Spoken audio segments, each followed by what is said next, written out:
Hi guys, and welcome back to Neil Pois. I'm Neil, joined by Thomas, and we're doing another Melodifestivalen 2025 reaction video.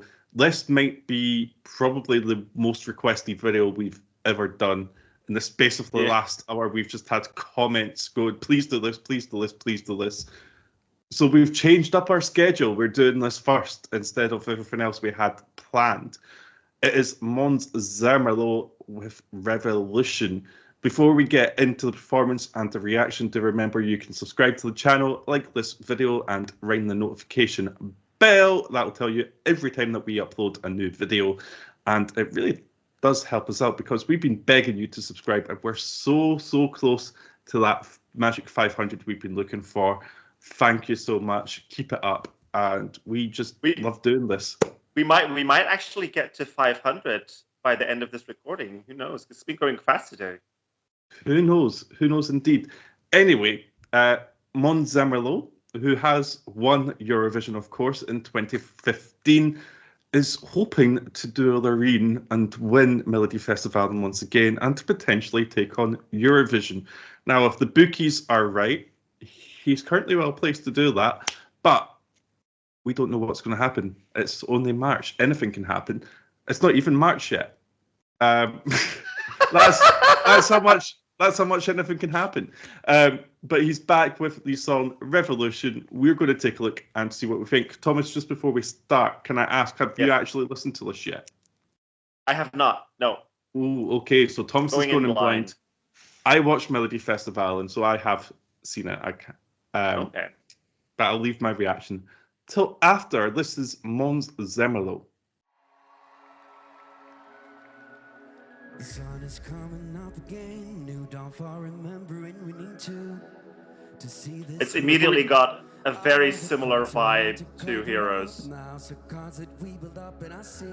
I just can't stop looking at his face. He's such a good looking boy. Why is he wearing a Matrix jacket? Like he looks like Neo. People that will change the world. I'm kind of ready for him to go like that. Anything is possible. A revolution. People that will change the world. It's a revolution. It's a revolution. Oh, a revolution. Yeah, it could not possibly be more Måns Zelmerlöw than this. Yeah. It's just.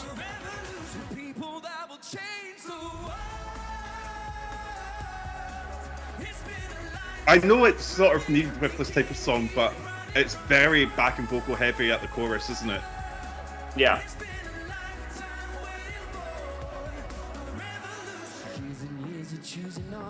Yeah, again, Sweden doing something interesting with a little bit of staging. But staging is always going to be great. I've not seen a bad staging in Melfest this year so far. So.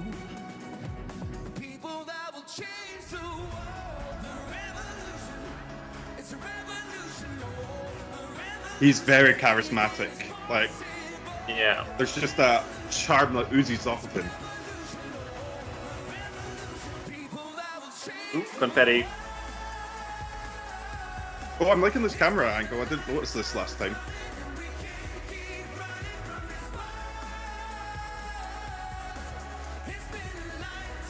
Do you know what? It's a bit similar to when we were discussing Mariana Conte, when we were talking about the backing track being so loud. And just like with Mariana's entry, the backing track is mainly his vocal, which makes it difficult at times to see, is he actually singing live now, or is it just the backing track that we're hearing? I think Melfest has very similar rules to Eurovision when it comes to live singing, so I do think there is a lot of live vocal. It's just trying to figure out which is which. You can really get he's going for the anthemic feel to it, like this energetic confetti everywhere. Sort of like Jesus Christ Superstar now.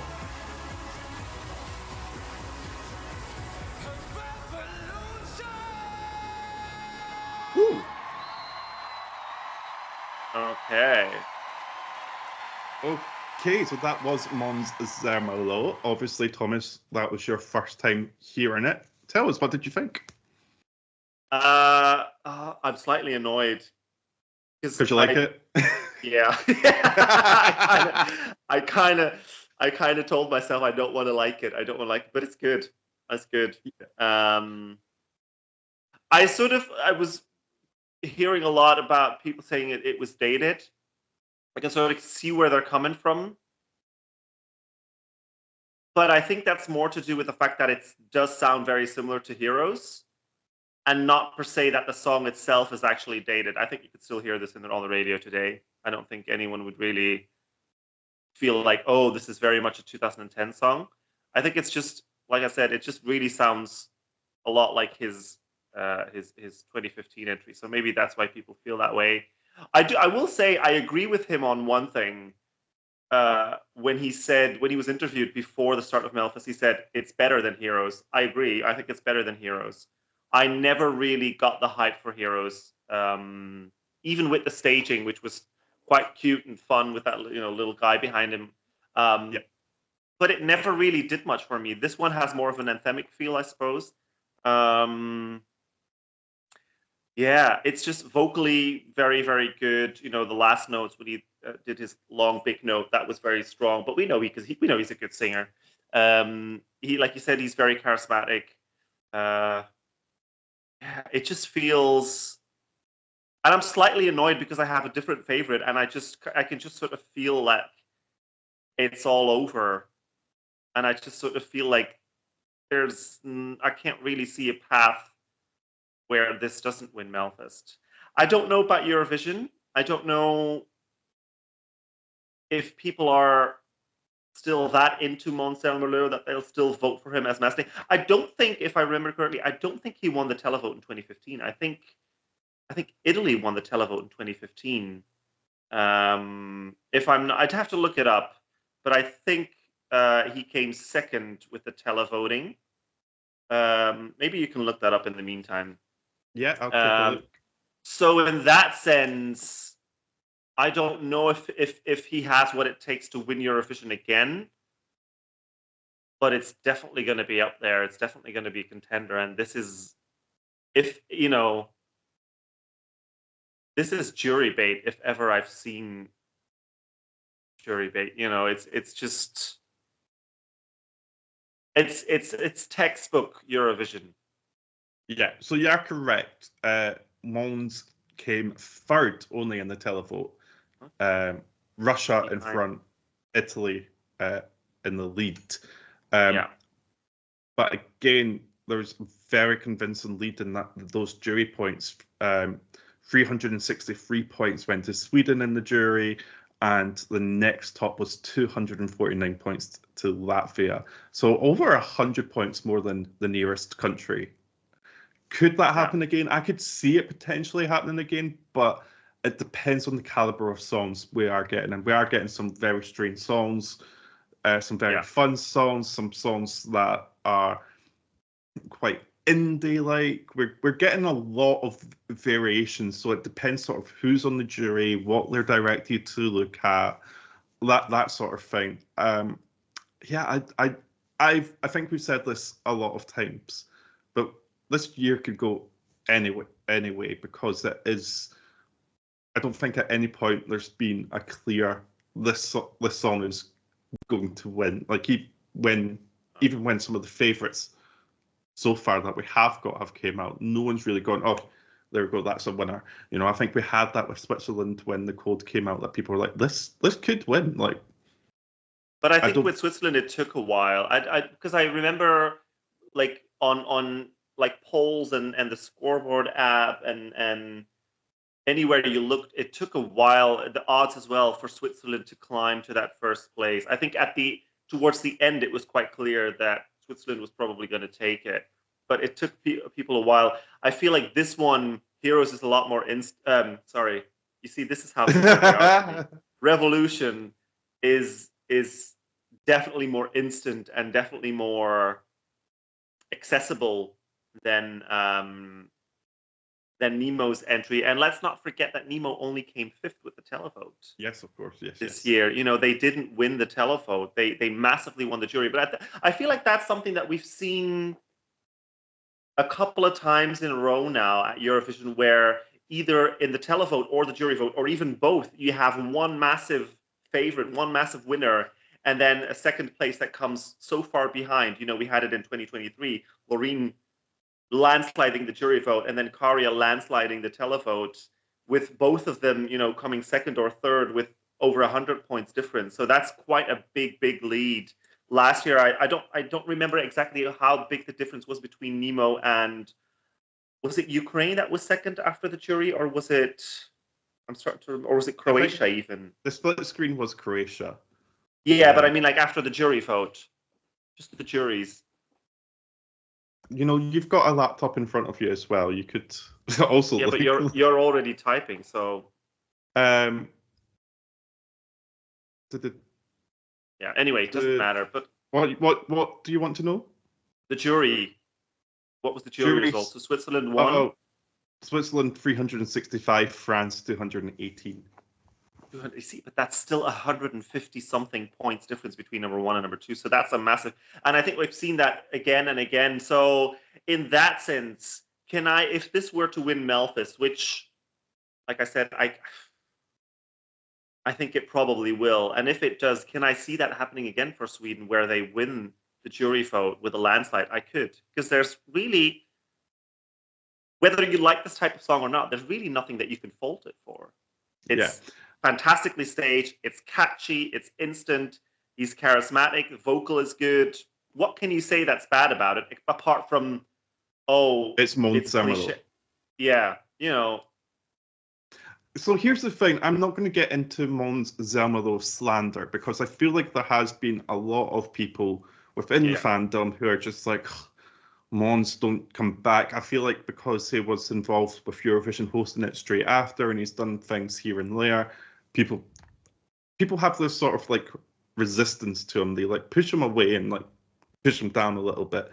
So I don't want to get into that, because I think he's really talented. I do really like him as a person. He's in fact the first Eurovision act that Thomas and I saw live together, because he opened Hedgrod when we went to that.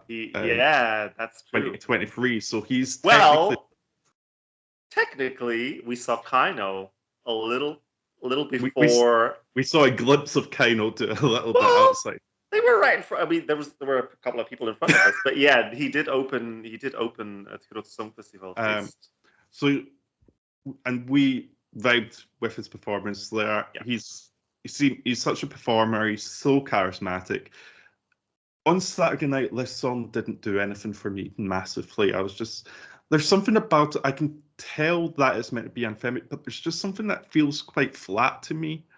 And I don't know what it is. I don't know if it's because I've been ill and I just wasn't into excitement or anything like that, but it just wasn't hitting the way that it seemed to be hitting, the bookmakers and a lot of other people on social media. But if I can interject very quickly, just hold your thought. The bookmakers are always going to put Sweden high.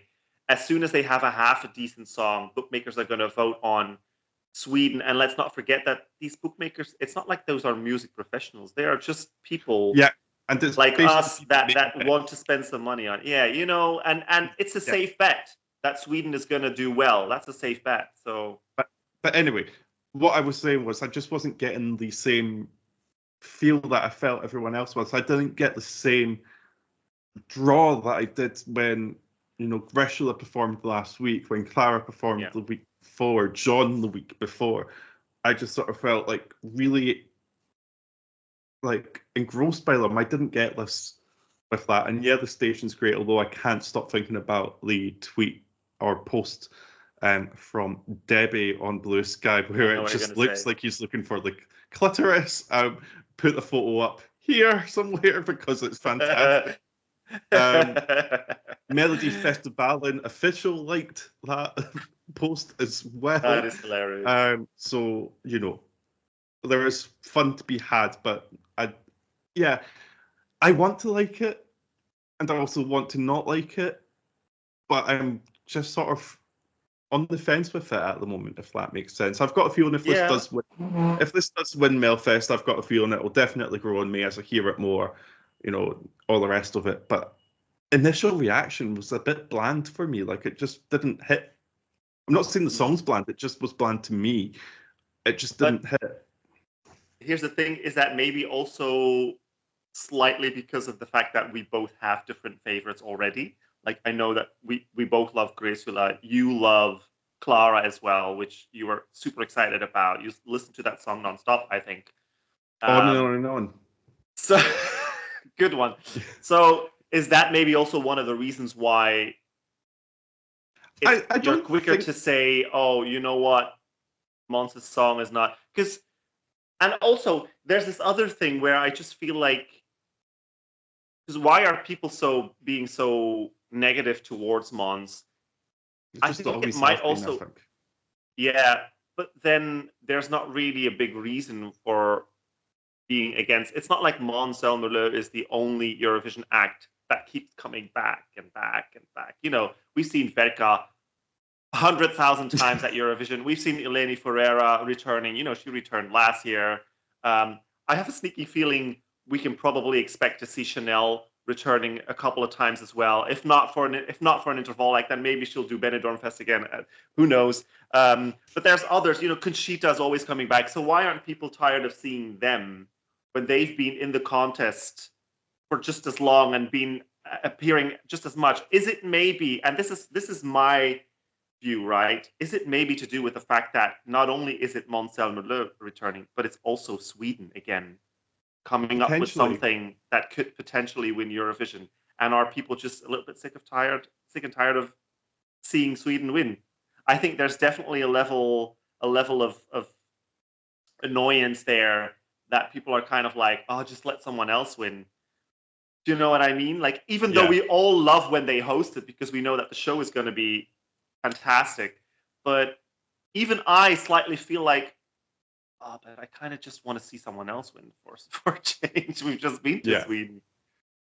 Is that I don't, I think that might be why there's some negativity towards Måns, but I don't think the Greshula stuff really comes into my opinion on this song, because I was listening to this and I was just like, God, if you want to send someone who's already done Eurovision, send John. His song is much more compelling to me. Yes, it's very Swedish. Yes, it's not the most exciting of songs, and it's not innovative in any way, but it just grabbed me more. So I don't think it's that, because I just don't think the song quite grabbed me in the way that I would have normally thought a Swedish song would have. We all know I'm a big fan of Sweden, so I was a little surprised. Yeah, I mean, it's not grabbing me massively either, but I can see, even after just one listen, I can see the very likely scenario where this wins Melfest and where this does really, really well at Eurovision. Oh yeah, and if it gets to Eurovision, it's going to do really, really well. There's no, whether it wins or not, that's not a question. It's going to do well, But yeah, I don't think it's a terrible song, but I don't think it's an amazing song. I'm just sort of, I would say I'm not 50-50 on it. I would say I'm more 60-40 positive. So I'm leaning towards the positive scale. It's just not grabbing me. But I've said that before, and a week later being really obsessed with the song. So that could happen again. But yeah, this is my second time hearing it. I'm still just, I'm that RuPaul meh. Mm-hmm. But that's the thing. And we've said this so many times before. It's again just a matter of not really being that into the song yourself, but being able to see the potential of it. So yeah. Should we leave it there then? Should we go to the next one? We've spoken at length. But that is Måns Zelmerlöw back in Melfest. Do you think he will win? If so, do you then think he'll win Eurovision? Who else would you prefer to win Melodifestivalen, or are you on Team Måns? Let us know down below in the comments. Remember, you can find all of our links, niallpois.com. That's got our podcast wherever you listen to your podcasts. We're there. It's got our playlists and also our social media links. And as always, please subscribe, like this video, and the channel notification bell. What's it called? Yeah, bell. Press that button. And yeah, that one. That one. Press it. See that other button? Press that button. Anyway, we will see you again next time, where we'll be looking at Kai. I don't know how to pronounce it, but we'll find out. See you next time. Bye. Bye.